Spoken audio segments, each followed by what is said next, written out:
بله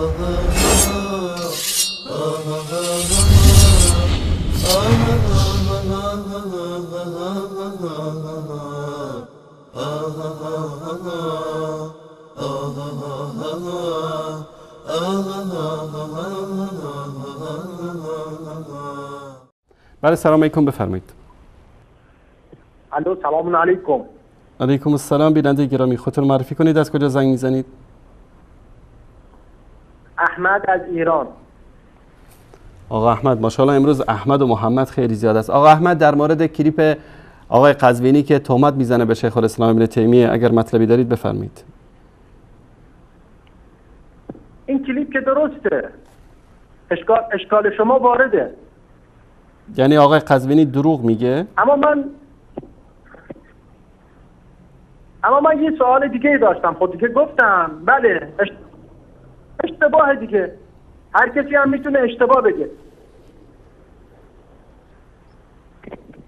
خب چرا تو شبکه‌ای که در رأسش یک مرجع تقلید است در بین مسلمانان این گونه عمدن تفرقه اندازی میشه؟ شما به عنوان یک بیننده عادی متوجه شدید که قزوینی داره دروغ میگه، اما ایشون یعنی یک عالم، یک آیت الله با اون عبا و قبا و عمامه گنده متوجه نیست که داره در بین مسلمانان تفرقه اندازی میکنه، اختلاف میندازه؟ شایسته است جان. من که کاری با آقای قزوینی ندارم. من یه سوال خودم میخوام بپرسم. یعنی شما برنامه‌تون رو گذاشتید در رد آقای قزوینی، شما میخواید حقایق رو بیاید بگید، درسته؟ ما اتفاقا برنامه آن روی سکه از اسمش معلومه، آن روی سکه آخوندهای دین فروش رو داریم در اینجا آشکار میکنیم. بله شما ما آشکار میکنید. حالا من یه سوال دارم، به من فقط بگید که پیامبر عقلش کامله یا نه؟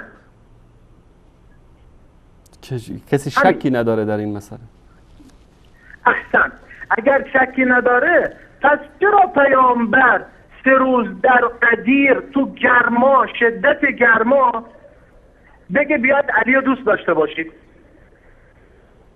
بعد وقتی میگه علی رو دوست داشته باشید چرا میذاره 3 روز مردم با علی بیعت بکنن به خاطر دوست داشتنش؟ کی گفته که با علی بیعت کردن مردم در اونجا؟ کی گفته با علی بیعت کردن؟ مگر این که میگن خب پس چرا 3 روز موندن؟ کی گفته اصلا 3 روز موندن اونجا؟ پس چی؟ شما واقعا رو برای من توضیح بدید. آقای محترم، من گوش کنید، من یک حکایتی هست، میگن شب تا صبح در یک مجلسی 4 نفر جمع شده بودن، داستان لیلی و مجنون رو تعریف میکردن. دمدمای صبح میگن یکی مثل شما از گوشه مجلس صدا کرد که این لیلی نر بود یا ماده، زن بود یا مرد. ما سالهاست که در این مورد صحبت کردیم، روایت ها رو آوردیم، اصل داستان قدیرم صحبت کردیم. بابا جان شماها نمیدونم عقلتون آقای محترم بذارید من صحبت من منعقد بشه، بعد من در خدمت شما خواهم بود. یک مرتبه میگید که در یوم الدار در مکه در اونجا پیامبر حضرت علی رو به عنوان خلیفه و جانشینش تعیین کرد، مردم باش بیعت کردن، حرف تموم شد رفت. آمنا سلمنا، قبول کردیم. بعد میگید که در روز غدیر مردم اومدن با علی دوباره بیعت کردن، آقا قبول کردیم، تمام شد رفت. بعد میگید که در شب وفاتش پیامبر در انگام وفاتش میخواست که ولایت علی رو بنویسه. بابا جان شما خودتون رو مسخره کردید، علیاذ بالله خدا رو مسخره کردید، رسول الله رو مسخره کردید. یعنی این انسانی که آقای محترم انسانی که اومد کسی رو به عنوان خلیفه و جانشینش در مکه تعیین کرد، تموم شد رفت، آیا این آدم عاقل است که دوباره بیاد در روز غدیر دوباره بیاد از مردم بیعت بگیره؟ بعدش هم نزدیک وفاتش بعد دوباره بیاد برای مردم امری بنویسه که من خیلی راحت و ریلکس دارم با شما صحبت میکنم آقای محترم. من خیلی ناراحت شدید. نه اتفاقا من خیلی عادیم. نه من انقدر با شما جونورا سر کله زدم که عادیه برام خیلی. آقای محترم احمد جان گل جواب من رو بده برادر عزیز. آیا یک انسان عاقل احمد جان ببین شما با سر صدا با هوچیگری حرف به جایی نمیرسه. من خیلی عادی برای شما عرض کردم. آقای محترم، شما از عقل صحبت کردید. آیا یک آدم عاقل بعد از اینکه از مردم بیعت گرفت برای حضرت علی، ایشون رو به عنوان خلیفه و جانشینش در یوم الدار در مکه تعیین کرد، در اون جایی که هیچ کس حاضر نشد که با پیامبر همراهی بکنه، طبق حرفهای شما که حضرت علی بلند شد و با ایشون همراهی کرد و ایشون حضرت علی رو خلیفه و جانشینش تعیین کرد، الان دوباره بیاد در غدیر خم دوباره همین مسئله رو تکرار بکنه؟ دوباره بیاد در روز پنجشنبه قبل از وفاتش همین مسئله رو تکرار بکنه؟ نه اصلا این صحیح نیست که شما دارید میگید. من فقط میخوام همین رو بگم آقای انصاری که الان اهل سنت هر جای جهان با کی بیعت کنن؟ با ملک آل سعود بیعت کنن یا با عبدالحمید مولوی؟ الان امام اهل سنت چیه؟ چه کسیه که باید باش بیعت بکنن؟ میگن که آقا احمد میگن سیر روزی تنه زد به پیاز که تو مسکین چقدر بدبویی، گفت از عیب خویش بیخبری زان سبب عیب دیگران جویی. شما بدبختای بیچاره امام زمانتون، آقای محترم، امام زمانتون بیش از 1200 خورده ای سال هست که قرآنتون هم گرفته رفته فرار کرده از دست این که شکمش پاره بشه. شما بدبختا امام ندارید. ما که الحمدلله اگر آل سعود است در عربستان سعودی امام هستند، اگر که امامان و بزرگواران ما اهل سنت هستند مانند مولانا عبدالحمید و علمای بزرگواری که در هر کشوری هستند امامان ما هستند، ما الحمدلله تو هر مسجدمون تو هر محلمون امام داریم. مثل شما نیستیم که نه امامتون معلوم است، نه دینتون معلوم است، نه قرآنتون. هم دینتون برباد رفته هم دنیاتون. الان شما قاطی کردی، شما 10 تا امام دارید، پس چرا یه نفر خلیفه باید بشه؟ چرا ابوبکر خلیفه؟ شما 13 تا امام داری بدبخت بیچاره. شما 13 تا امام داری. ما آقای محترم احمد جان گل، آقای محترم، در نزد ما اهل سنت پادشاه امام است، امام مسجد امام است، عالم دینمون امام است.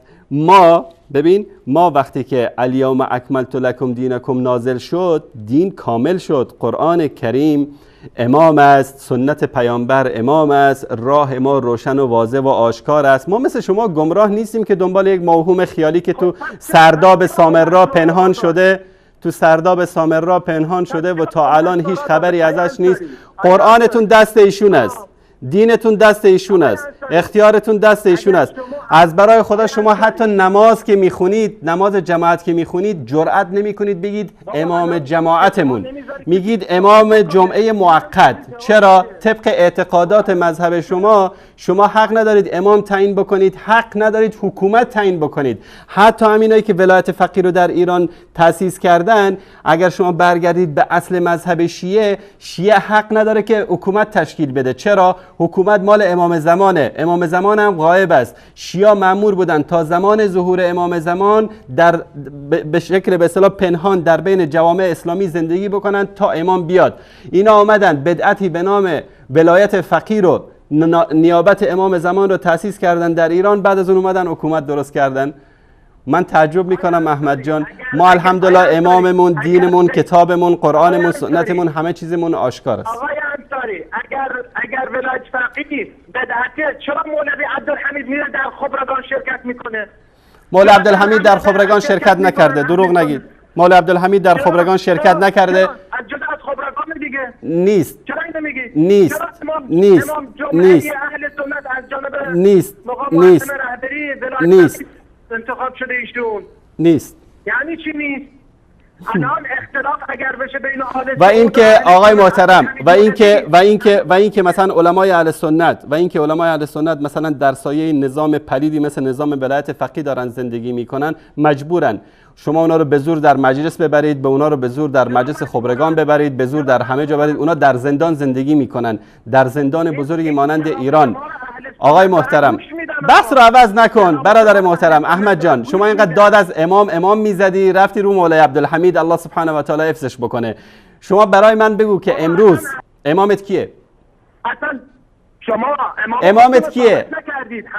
احمد جان امامت کیه؟ امام تو کی است؟ بابا همه شدن امامان شما. امام شما کی است؟ امام شما کی است احمد جان؟ امامت کی است؟ بابا پس چرا عصبانی میشی؟ امامت کی است؟ امامت کی است احمد آقای گل؟ امامت کی است؟ تو چه کار امام من داری؟ امام خودت ثابت کن. بابا علمای تشکر میکنم احمد جان. تشکر میکنم.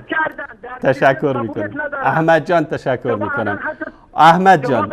برادر گلم شما یک کمی برو تحقیق کن، مطالعه بکن در مورد امامت. یک کمی برو تحقیق کن، مطالعه بکن. شما به اهل سنت احمد جان خب من یک کمی صداشون رو قطع میکنم که ایشون یه لیوان آب سرد، احمد جان به خانومت بگو یه لیوان آب سرد از یخچال برات بیاره، اینو نوش جان بکن، یک نفس عمیق بکش، یک کمی دست بگی به پیشانیت، بشین فکر بکن.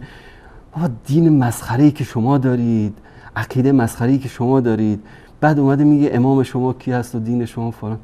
بابا جان برید یک کمی مطالعه بکنید، یک کمی در مورد عقیدتون، دینتون، مذهبتون. خیلی مسخره ترید شما، باور کنید. یعنی 1200 خورده سال شده که بی امامی که هم دینتون رو از بین برده. دینتون رو چطور از بین برده؟ قرآن رو با خودش برده، شما قرآن ندارید. این قرآنی هم که دارید میخونید از صدقه سر اهل سنت، این قرآن برای شما رسیده. قرآن اصلی شما رو که امام زمان برده.